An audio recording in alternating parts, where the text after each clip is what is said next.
কি ভাবছিস? মহাভারত। কি? মহাভারত চলছে মাথার মধ্যে। একটু সহজ ভাষায় বলবি? তুই ভাব, আমাদের ভেতর কত খারাপ গুণ আছে, কত হিংসা, রাগ, অহংকার, কাম, ক্রোধ, লালসা।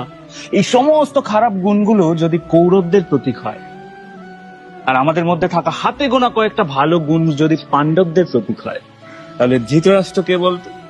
কে? স্বার্থপরতা। কারণ ওখান থেকেই তো সমস্ত খারাপ গুণের জন্ম। তাহলে গান্ধারী কিসের প্রতীক? দেখ, গান্ধারীর চোখ ছিল, তাও পট্টি বেঁধে রাখ।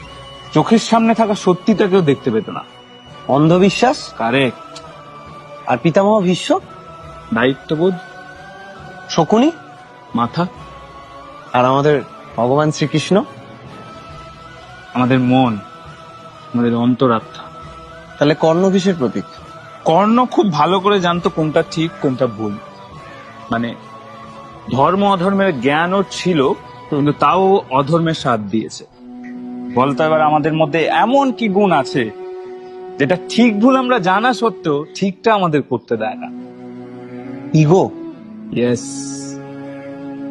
তাহলে দ্রৌপদী কিসের প্রতীক? কুরুক্ষেত্রের যুদ্ধ কেন হয়েছিল বলতো? সিংহাসনের জন্য। ভুল।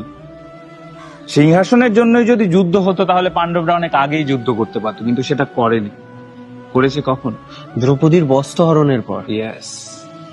তাই দ্রৌপদী এখানে আমাদের আত্মসম্মানের প্রতীক। আর আমাদের আত্মসম্মানে যখন আঘাত লাগে, তখন আমাদের হাতে গোনা যে ভালো কয়েকটা গুণ আছে, তারা আমাদের ভেতর ভেতর হাজারটা তামসিক গুণ, মানে খারাপ গুণগুলোর সাথে যে ক্রমাগত যুদ্ধ চালিয়ে যায়, সেটাই কি আসল কুরুক্ষেত্র নয়? কারেক্ট।